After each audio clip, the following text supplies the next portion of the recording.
Hi, thanks for watching Tie to Throw. I posted a bonefish fly a couple of weeks back on Facebook and I got a request if I would do a video about it. So let's start off what I got in the vise. I got a Daiichi X452 in a size 2. And I like to tie this pattern fairly large. I'll start off by attaching my thread. I'll advance to the back.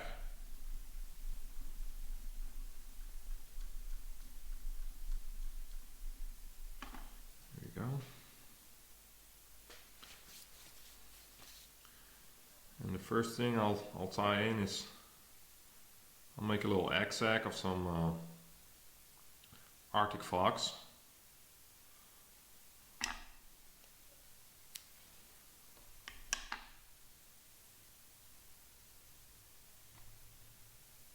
I'll pull out some of the larger guard hairs.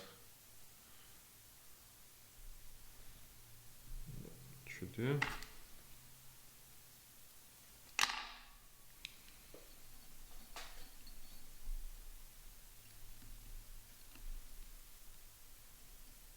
Tie that in.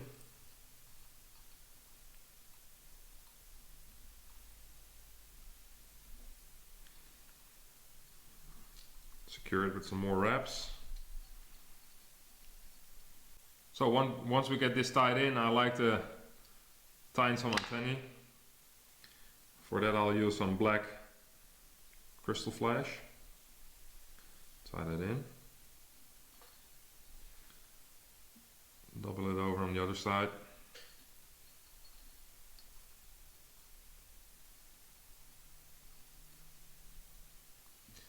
And I'll tie him some legs. I'll use some rubber legs. Tie the first one on my own side. The other side.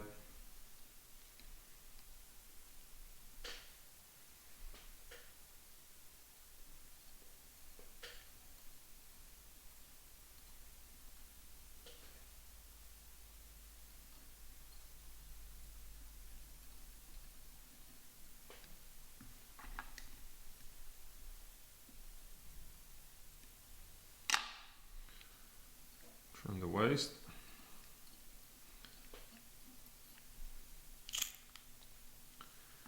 And what I'll do now is I'll tie in some heavy lead eyes.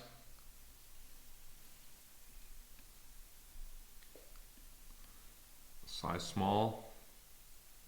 Put it on top. Give it a couple of cross wraps.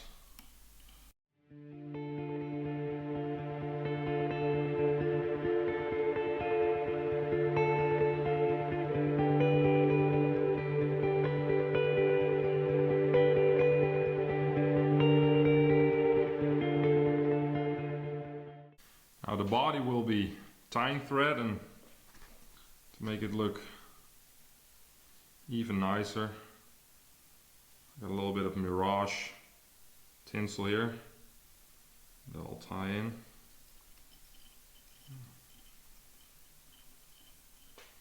Just to give it a little sparkle on the body.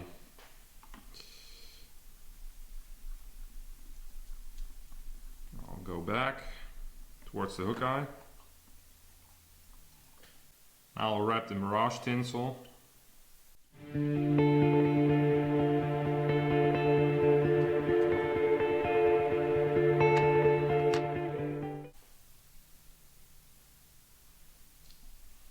Give it a couple of half hitches on there, and we can snip off the thread.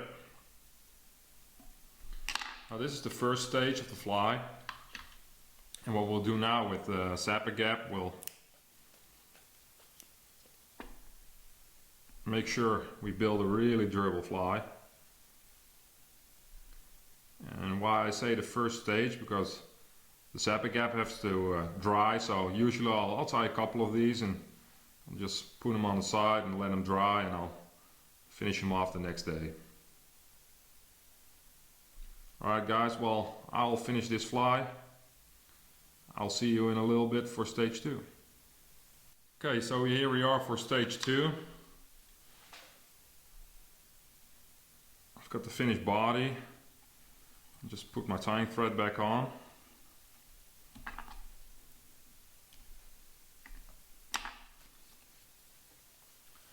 I'll select a nice piece of, in this case, Virginia fox, but you could also use red fox or coyote for this. I've snipped off a nice piece, and I'll get rid of all this under fur because we don't need that. And if you have a little brush like this, it really works. Just comb it, the under fur is gone. Now I have to measure it.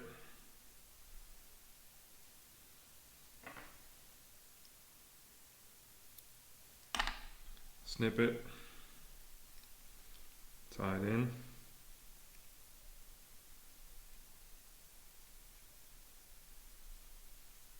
Put some pressure on your thread because you really want to secure this.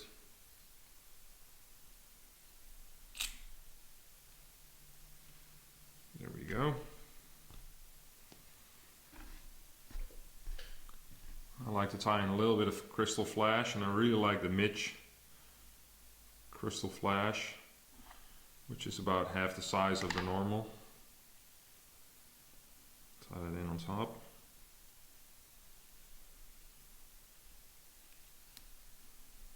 Double it over.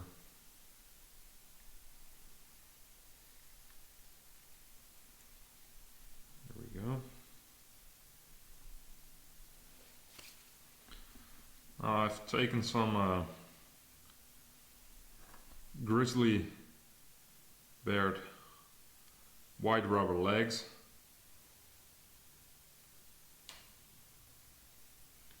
And what I'll actually do, I'll tie those in on the sides.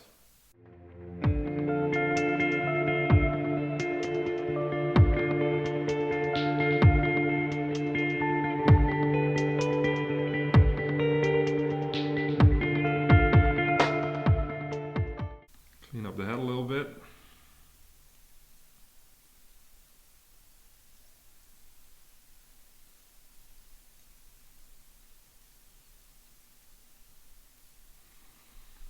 Go.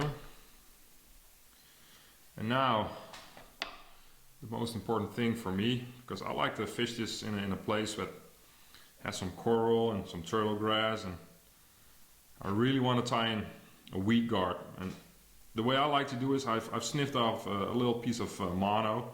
It's a 30-pound mono. I'll catch him with my pliers, and what that does, I'm compressing, I'm squeezing the mono together so it will lay flat. Yeah, so it will lay nice and flat on top of that.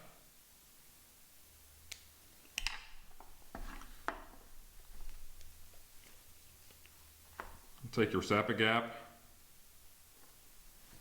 put some Sapagap on the weed guard itself.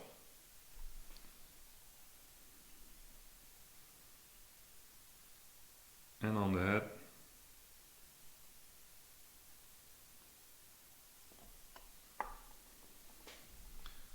Place it on top. Catch it with your thread. Secure it.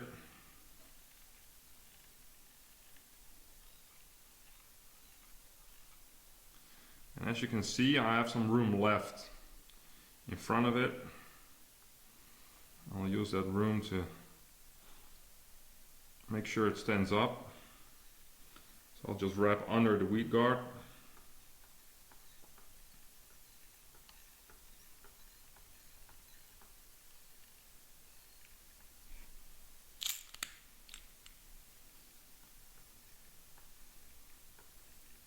Here we go. Take your whip finisher. Finish the fly.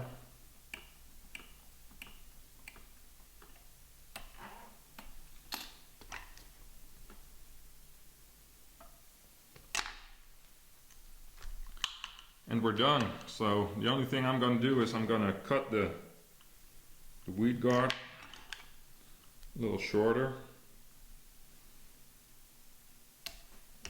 That's it. And I'm gonna trim the legs, and I'll show you the final result in a little bit. Now I've cut the legs to length. So all we have to do is give the head a nice coating of zap, and we're done. Right guys, thanks for watching. And if you have any requests, please let me know. And check us out next time.